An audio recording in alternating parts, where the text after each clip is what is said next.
સ્કો આપી છે ને આ રીતે કટિંગ કરીને આપી છે ને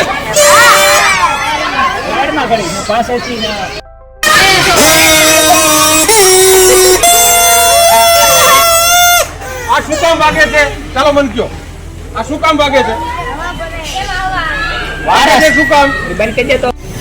આ વાગે છે શું કામ? તો એ વાગે છે વાઇબ્રેશન નો સિદ્ધાંત છે. શું છે? વાઇબ્રેશન ના કારણે વાગે છે. હવે તમે બધા વગાડો. કેવું વગાડો? કેવું? ચાલો